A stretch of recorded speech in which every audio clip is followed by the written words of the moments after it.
అందరికీ నమస్తే. శ్రీమాత్రే నమః.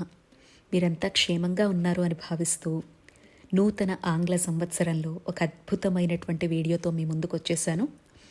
ఎక్కడ వీడియో స్కిప్ చేయకుండా చూడండి. ఈ వీడియో ఈ మధ్య కాలంలో అయితే 100కి 90 మందికి ఉపయోగపడేటువంటి వీడియో అనమాట.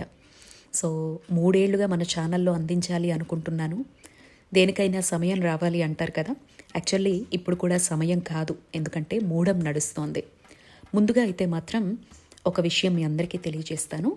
ఈ వీడియో పూర్తిగా కూడా ఎవరైతే వివాహం కోసం పరితపిస్తున్నటువంటి యువతీ యువకులు, స్త్రీ పురుషులు ఇద్దరు ఉన్నారో వాళ్ళ కోసం.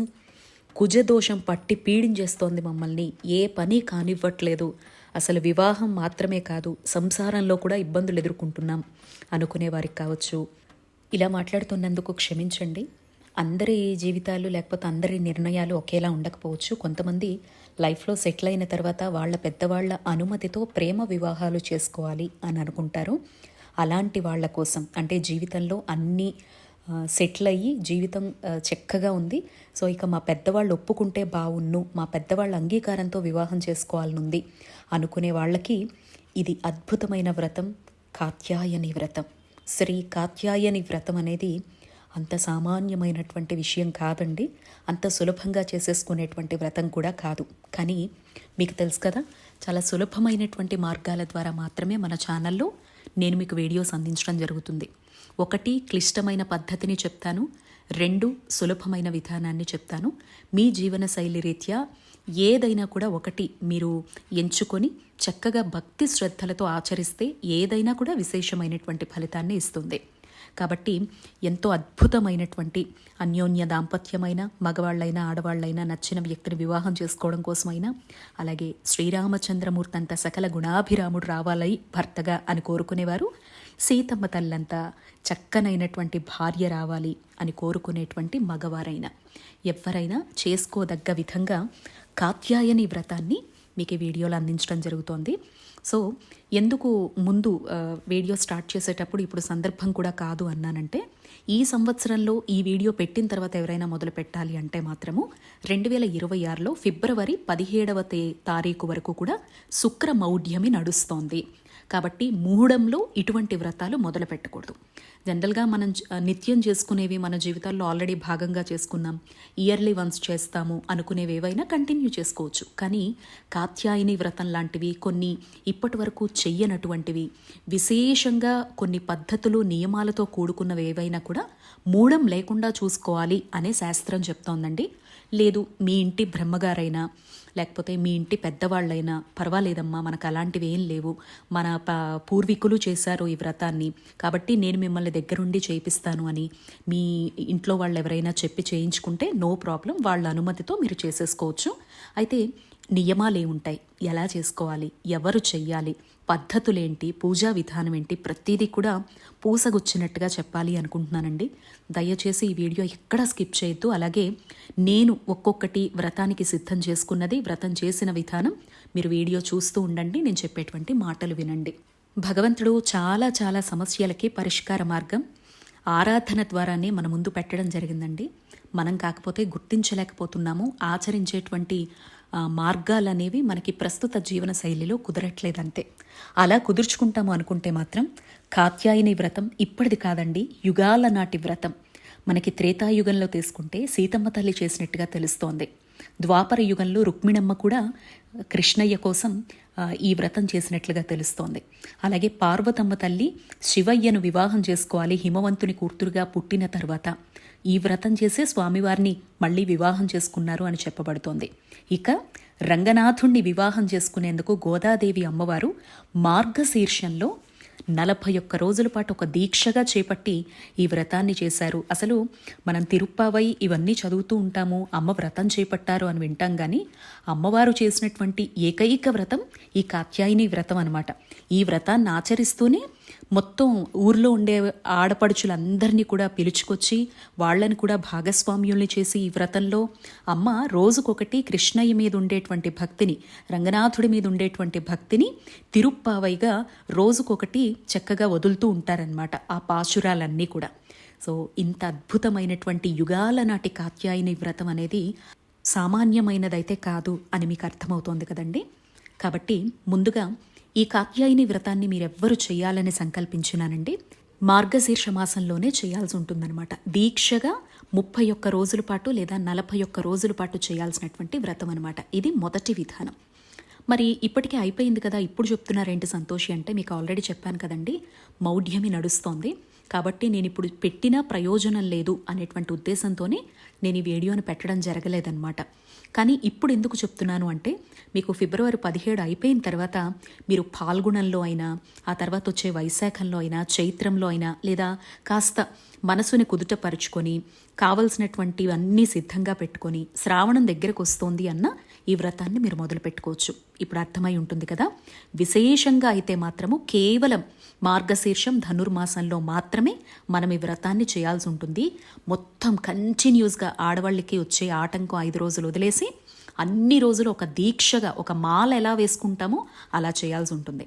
రెండవ విధానం ఇప్పుడు మీకు నేను చెప్పినట్టుగా చాలామంది ఇప్పుడు ఈ మధ్య కాలంలో అంటే గత కొన్నేళ్లుగా 10 ఏళ్లకు పైగా 15 ఏళ్లకు పైగా ఆచరిస్తున్న విధానం ఏంటంటే, ఒక 9 మంగళవారాలు కానీ 9 శుక్రవారాలు కానీ, మ్యాక్సిమం మంగళవారమే చేయాలండి. 9 మంగళవారాలైనా 11 అయినా 16 అయినా 27 అయినా ఇలా మొక్కుకొని మనం ఈ వ్రతానికి సంకల్పం తీసుకోవాల్సి ఉంటుంది. ఫస్ట్ వారం మీరు మొదలు పెట్టేటప్పుడు లేదా ప్రతి వారమైనా కుదిరినంతలో పండితుల సమక్షంలో, ఎవరైనా బ్రాహ్మణోత్తముల సమక్షంలో ఈ వ్రతాన్ని చేసుకుంటే చాలా చాలా మంచిదనమాట.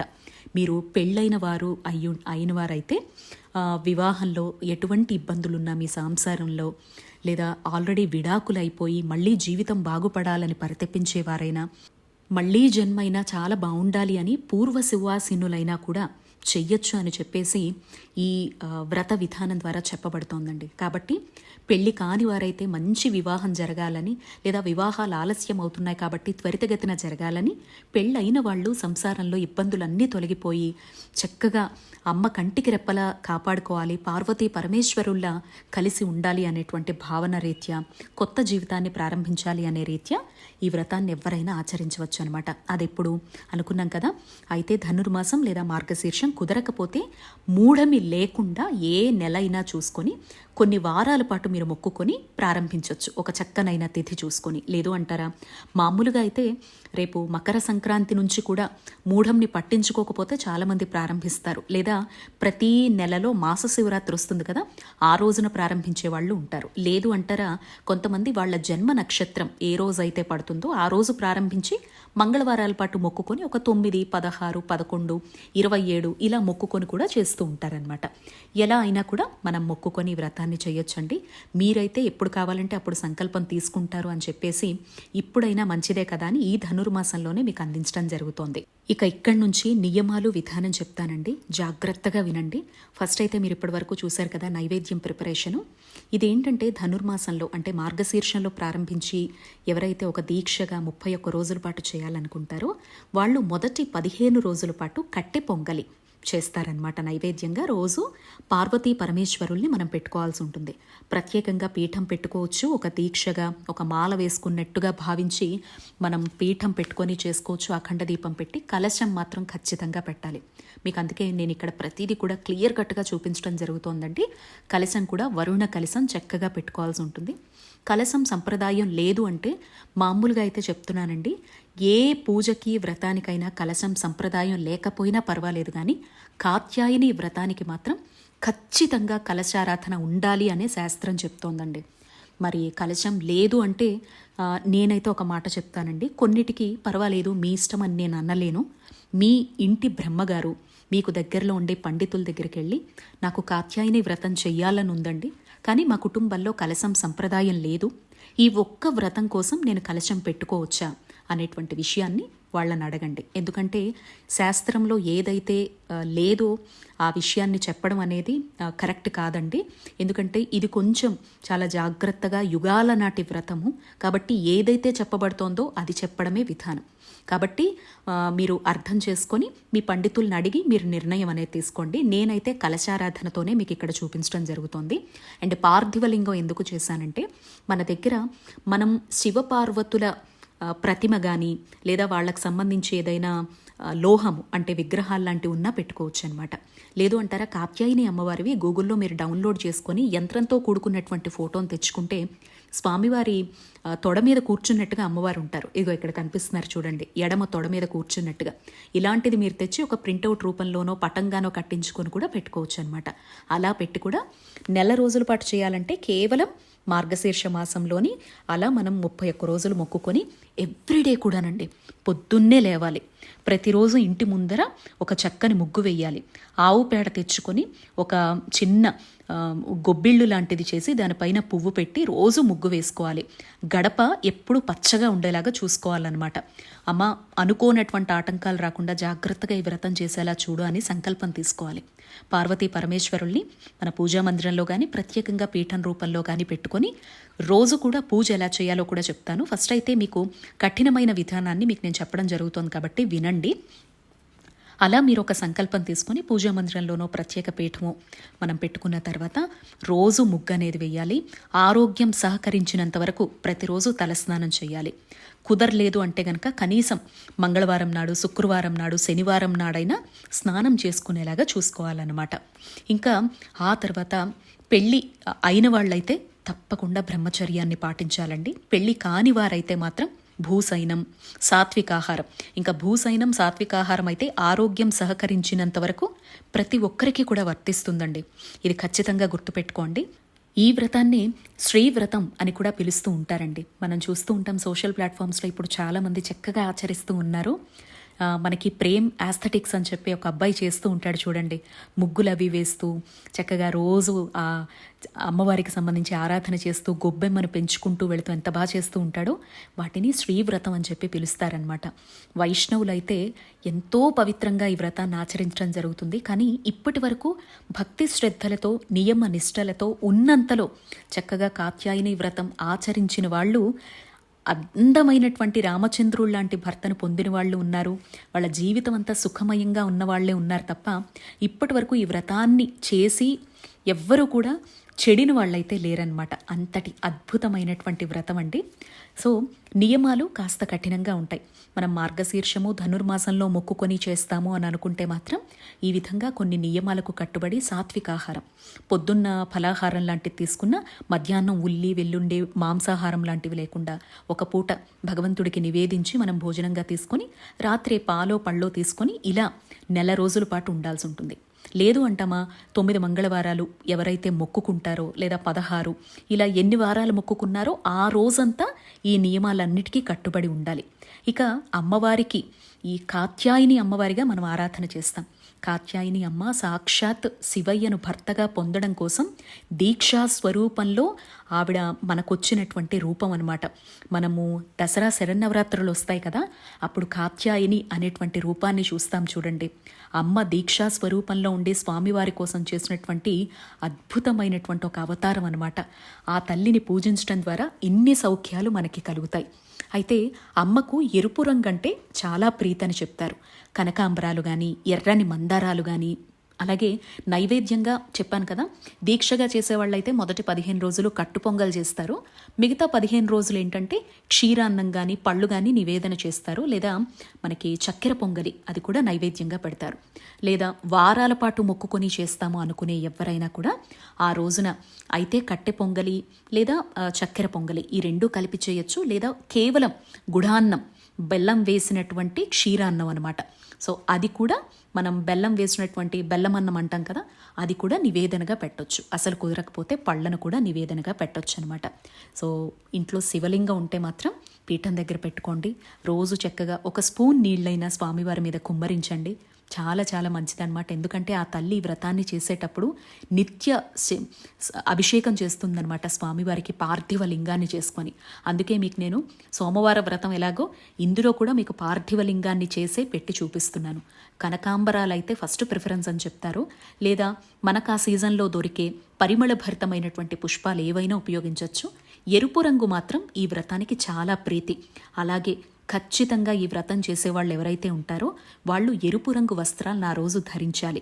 పెళ్ళైన వారు చేస్తే మాత్రం పంచమాంగళ్యాలు, అలాగే నుదుటన బొట్టు, మెడలో మంగళసూత్రం, కాలికి మెట్టెలు, చేతికి గాజులు, నల్లపూసలు, అలాగే పువ్వులు నిండుగా పెట్టుకొని నిండైన ముత్తైదువుగా మనకి కనపడాల్సి ఉంటుంది. వ్రతాన్ని కూడా ఆచరించాల్సి ఉంటుంది.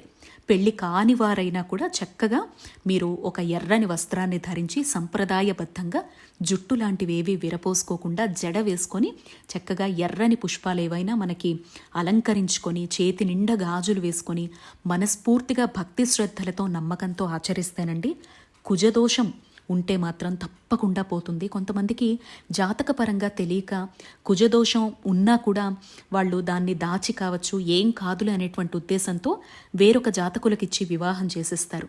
కుజదోషం ఉన్నవాళ్ళు ఇంకే జాతకులనైనా వివాహం చేసుకుంటే అసలు ఎంత ఘోరమైన ఇబ్బందులు సంసారంలో పడతారు అనేది అది మాటల్లో వర్ణించలేమండి. అందుకే కుజదోషం ఉన్నవాళ్ళని కుజదోషం ఉన్నవాళ్లకే ఇచ్చి వివాహం చెయ్యాలి అంటారు. ఆ దోషాన్ని పోగొట్టుకోవడం అనేది ఈ జన్మకు సాధ్యం కాదు అంటారు. కానీ ఏది కూడా పరిష్కారం లేని సమస్యలు ఉండవు కదా. ఇటువంటి వ్రతాల వల్ల ఖచ్చితంగా ఉపశమనం కలుగుతుంది. అమ్మ కాత్యాయనిగా తప్పకుండా మార్గాన్ని చూపిస్తుందండి. కాబట్టి అలా ఎవరైనా కరుడుగట్టిన కుజదోషంతో బాధపడుతూ ఉంటే మాత్రం ఈ వ్రతాన్ని ఒక్కసారి ఆచరించండి. వస్తున్న ఏ మాసంలో అయినా ఒక మంగళవారం నాడు మొక్కుకొని ఇక 9 మంగళవారాలు 16 మంగళవారాలు మీ సమస్య నుంచి ఉపశమనం దొరికే వరకు కొనసాగించండి. అలాగే ఈ వ్రతాన్ని ప్రాతకాలంలో ఉదయం 6 గంటల లోపలే ఖచ్చితంగా పూర్తి చేసుకోవాల్సి ఉంటుంది. నెల రోజుల కింద ఆచరించే వాళ్ళైనా ప్రతిరోజు చేయాలండి. మొదటి రోజు పీఠం పెట్టుకుని రెండవ రోజు నుంచి పంచోపచారాలతో చేస్తే సరిపోతుంది. లేదా వారాల వారీగా మొక్కుకునే వాళ్ళైతే ఆ రోజున ముందు రోజు అన్నీ శుభ్రం చేసి పెట్టుకొని నెక్స్ట్ డే పీఠం గబగబా పెట్టేసుకొని దీపారాధన చేసుకుని 6 గంటల లోపల పూజను పూర్తి చేసుకోవాలి. కొంతమంది చేతికి ఎర్రని దారము 9 పోగులు తీసి 9 ముడులు వేసి కంకణంగా కూడా కంకణ ధారణ చేపడతారు. అలా కూడా చేసుకోవచ్చండి. లేదా పండితుల సమక్షంలో కూడా చేసుకోవచ్చండి. మాసమంతా ఆచరించే వాళ్ళైతే మాత్రం ప్రతిరోజు కూడా ఉదయాన్నే పూలు అలంకారం మార్చుకోవడం, మళ్ళీ కుంకుమార్చనతో కానీ పుష్పాలతో కానీ అమ్మవారి అష్టోత్తర శతనామాలు చదువుకోవడం, ప్రతిరోజు కథ చదువుకోవడం ఉంటుందన్నమాట. లేదా వారం కింద ఆచరించే వాళ్ళైతే చక్కగా ఇలా పీఠాన్ని పెట్టుకొని పుష్పాలతో అలంకరించుకొని గణపతి వారిని ప్రార్థించుకొని ఇంటి దైవాన్ని, గురువుని, గ్రామదేవతల్ని, తల్లిదండ్రుల్ని అందరినీ తలుచుకొని శివపార్వతుల్ని తలుచుకొని ఈ వ్రతాన్ని తలపెట్టాను విఘ్నాలు లేకుండా చూడు స్వామి అని గణపతిని ప్రార్థించి ఆ తర్వాత కాత్యాయని వ్రతకల్పం అని చెప్పేసి నియమాలతో విధానాలతో మనకి బయట ఏ పూజా స్టోర్లో అయినా పుస్తకాలు దొరుకుతున్నాయి. లేదు అంటారా, మీరు గూగుల్లో సెర్చ్ చేసిన పీడిఎఫ్లు దొరుకుతున్నాయి తెలుగు లాంగ్వేజ్లోనే లేదా మీకు వచ్చిన లాంగ్వేజ్లో. సో వాటిని డౌన్లోడ్ చేసుకొని చక్కగా కూర్చొని ప్రశాంతంగా అందులో ఉన్నట్టుగా చేసుకుంటూ వెళ్ళిపోండి. మంత్రాలు చదవడం రాకపోతే ధ్యాయామి అన్నప్పుడు ధ్యానం సమర్పయామి, ఆవాహనం అన్నప్పుడు ఒక పుష్పం పెట్టడం, అలా కూడా చక్కగా పూజ చేసుకొని వ్రత కథ చదువుకొని అక్షతల మీద వేసుకొని ఆ రోజంతా కూడా ఎవ్వరిని నొప్పించకుండా కుదిరినంత వరకు మౌనాన్ని పాటిస్తూ మితంగా మాట్లాడుతూ అబద్ధాలు చెప్పకుండా ఎవ్వరితో గొడవలకు దిగకుండా ప్రశాంతంగా భగవంతుడి మీదే ధ్యాసను ఉంచి గనక ఈ వ్రతాన్ని నెల రోజులుగా కావచ్చు, వారాల వారీగా కావచ్చు ఎవరైతే చేస్తారో తప్పకుండా వాళ్ళ మనసులో సంకల్పం నెరవేరుతుందండి. ఒకవేళ వ్రతమంతా నెల రోజుల కింద ఎవరైతే చేస్తారో వాళ్ళు మొత్తం ఆటంకం వచ్చే 5 రోజులు వదిలేసి అనుకోని అవాంతరాలు వచ్చినప్పుడు ఆ 1 రోజో 2 రోజులు వదిలేసి మళ్ళీ కంటిన్యూ చేసేసుకోవచ్చు మీరు పూజా మందిరంలో. లేదా వారాలుగా చేసే వాళ్ళైతే 9 వారాలు కంప్లీట్ అయిపోయిన తర్వాత ఒకవేళ ఈ 9 వారాల్లో మధ్యలో ఆటంకం వచ్చిందనుకోండి, అది వదిలేయండి, నెక్స్ట్ వీక్ కంటిన్యూ చేసుకోండి. కలశం పెట్టేటప్పుడు కూడా సంప్రదాయ కలశం ఎలా పెట్టాలో చూపించాను కదండి. పసుపు, కుంకుమ, గంధం, అక్షతలు ఏదైనా సుగంధ ద్రవ్యం వేసుకొని పీచు కొబ్బరికాయ తెచ్చుకొని చక్కగా మీరు ఒక ఎర్రని రవికల గుడ్డ తీసుకొచ్చి అమ్మవారికి వస్త్రంగా చుట్టి ఒక చక్కని చెంబులో పెట్టుకొని అలా మీరు కలశారాధన చేసుకోవచ్చు. మీరు ప్రతి వారం పెట్టేవాళ్ళైతే ఆ బ్లౌజ్ పీస్ తడుపుకొని 2వ వారం మళ్ళీ అదే వాడుకుంటూ ఉండొచ్చు. కొబ్బరికాయ మాత్రం కొత్తది మారుస్తూ ఉండాలి. కలశంలో నీళ్లను పూజ అయిపోయిన వెంటనే నెక్స్ట్ డే బుధవారం ఉదయం తీసుకువెళ్ళి తొక్కనటువంటి మొక్కల పొదల్లో వేసేయండి. ఆ బియ్యాన్ని తీసుకువెళ్ళి ఇంట్లో ఉపయోగించుకోవచ్చు నాన్ వెజ్ లేనటువంటి వంటల్లో. మీరు వారాల కింద ఆచరించే వాళ్ళైతే ఆ ఒక్కరోజు మాంసాహారం తీసుకోకుండా ఉంటే బాగుంటుంది. ముందు రోజు పాటించినా ఇంకా మంచిదనమాట, సోమవారం నాడు కూడా పాటిస్తే. అలాగే మరొక విషయం, మొత్తం వ్రతం కంప్లీట్ అయిపోయిన తర్వాత ఎవరైనా కుదిరితే 9 మంది లేదా ఒక్కరు లేదా ముగ్గురు ముత్తైదువుల్ని పిలిచి వాళ్ళకి నిండుగా దంపతి సమేతంగా పిలిస్తే ఇంకా మంచిది. భోజనం పెట్టి పసుపు కుంకాలతో తాంబూలం ఇస్తే ఇంకా మంచిది. ఈ పరిస్థితులు ఏవి కుదరకపోతే ఒక స్వయం పాకాన్ని కడుపు నిండా ఒక బ్రాహ్మణ కుటుంబం తినేలాగా లేదా ఒక పేద కుటుంబం తినేలాగా తీసుకువెళ్ళి దానంగా ఇవ్వండి. అక్కడితో వ్రతం పరిసమాప్తం అవుతుంది. అనుకున్న సంకల్పాలు నెరవేరుతాయి. అన్ని పూజలు వ్రతాలు అంత సులభంగా ఉండవండి. ఇలాంటి కఠినమైనటువంటి వాటి ద్వారా అద్భుతమైన ఫలితాలు తప్పకుండా వస్తాయి. పెళ్ళి కాని వారికైతే చక్కగా సుందరమైనటువంటి వరుడు వచ్చి జీవితం అంతా బాగుంటుంది. పెళ్ళి అయిన వాళ్ళైతే మాత్రం చక్కగా సంసారం పూలబాటగా తప్పకుండా మారుతుంది స్వామి అమ్మవార్ల దయతో. పిన్ టు పిన్ ప్రతిదీ ఎక్స్ప్లెయిన్ చేశాను అనుకుంటున్నాను. ఇంకా ఏమన్నా మీకు విషయాలు కావాలి అనుకుంటే కింద కామెంట్ బాక్స్లో పెట్టండి. తప్పకుండా మళ్ళీ మీ అందరికీ కూడా షార్ట్స్ రూపంలో సమాధానం ఇస్తాను. ఈ వీడియో మీకు నచ్చితే తప్పకుండా లైక్ చేసి, కుజదోషంతో బాధపడే వారికి, వివాహం కావాలని పరితపించే వారికి అయితే షేర్ చేయండి మీ ఫ్యామిలీ మెంబర్స్కి. శ్రీమాత్రే నమః.